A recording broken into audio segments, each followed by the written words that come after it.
ദൈവകരുണയുടെ നൊവേന 7-ാം ദിവസം.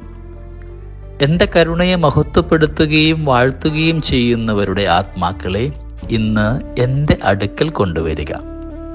എൻ്റെ കരുണക്കടലിൽ അവരെ മുക്കിയെടുക്കുക. എൻ്റെ സഹനത്തിൽ ഏറ്റവുമധികം ദുഷിക്കുകയും എൻ്റെ ചൈതന്യം ആഴത്തിൽ ഗ്രഹിക്കുകയും ചെയ്തിട്ടുള്ളവരാണിവർ.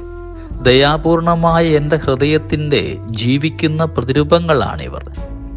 ഈ ലോക ജീവിതത്തിന് ശേഷം സവിശേഷമായ ഒരു ശോഭയോടെ അവർ പ്രകാശിതരാകും. നരകത്തീയിൽ അവരാരും നിബദിക്കില്ല. മരണസമയത്ത് അവർ ഓരോരുത്തരെയും പ്രത്യേകമായി ഞാൻ സംരക്ഷിക്കും. ഖണ്ഡിക 12:24. നിയോഗം: ദൈവത്തിൻ്റെ കരുണയെ മഹത്വപ്പെടുത്തുകയും വാഴ്ത്തുകയും ചെയ്യുന്ന ദിവ്യകാരുണ്യ ഭക്തർക്കായും ഈശോയുടെ ചൈതന്യം ആഴത്തിൽ ഗ്രഹിച്ച് സ്വന്തമാക്കി നിത്യജീവനിൽ മഹിമയോടെ പ്രവേശിക്കുന്നതിനായിട്ടും നമുക്ക് പ്രാർത്ഥിക്കാം. ഏറ്റവും കരുണയുള്ള ഈശോയെ, അങ്ങയുടെ ഹൃദയം സ്നേഹം തന്നെയാണല്ലോ.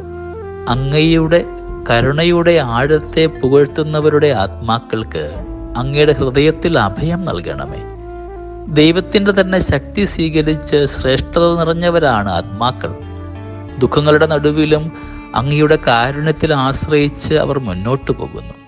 ഈശോയുമായി ഐക്യപ്പെട്ടിരിക്കുന്ന ഈ ആത്മാക്കൾ മാനവലോകത്തെ മുഴുവനും തങ്ങളുടെ മധ്യസ്ഥം വഴിയായി തോളുകളിൽ സംവഹിക്കുന്നു. ഈ ആത്മാക്കൾ കഠിനമായി വിധിക്കപ്പെടുകയില്ലല്ലോ. ഈ ജീവിതത്തിൽ നിന്ന് പിരിയുമ്പോൾ അങ്ങയുടെ കരുണ അവരെ ആലിംഗനം ചെയ്ത് സ്വീകരിക്കുമല്ലോ. നിത്യനായ പിതാവേ, ഈശോയുടെ കരുണയുള്ള ഹൃദയത്തിലെ അംഗങ്ങളിൽ അങ്ങയുടെ ദയാദൃഷ്ടി പതിക്കണമേ. ജീവിക്കുന്ന സുവിശേഷങ്ങളാണ് ആത്മാക്കൾ. കരുണയുടെ പ്രവൃത്തികളാൽ അവരുടെ ഹൃദയം നിറഞ്ഞിരിക്കുന്നു. സന്തോഷത്താൽ നിറഞ്ഞു തുളുമ്പുന്ന അവരുടെ ഹൃദയം അത്യുന്നതന്റെ കാരുണ്യസ്തോത്രം ആലപിക്കുന്നു. അങ്ങിൽ അവർ സമർപ്പിച്ചിരിക്കുന്ന പ്രതീക്ഷയ്ക്കും ശരണത്തിനും അനുസൃതമായി അവരോട് കരുണ കാണിക്കണമേ എന്ന് ഞാൻ അങ്ങയോട് യാചിക്കുന്നു.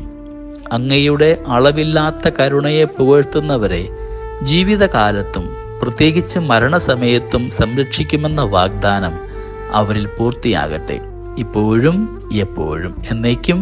ആമേൻ. കാരുണ്യവാനായ ഈശോയുടെ സംരക്ഷണം നമ്മുടെ അനുദിന ജീവിതത്തിൽ എന്നും ഉണ്ടായിരിക്കട്ടെ. നമ്മുടെ കർത്താവ് ഈശോ മിശിഹായുടെ കൃപയും പിതാവായ ദൈവത്തിൻ്റെ സ്നേഹവും പരിശുദ്ധാത്മാവിൻ്റെ സഹവാസവും നമ്മെല്ലാവരോടും കൂടെ ഉണ്ടായിരിക്കട്ടെ, ഇപ്പോഴും എപ്പോഴും എന്നേക്കും. ആമേൻ.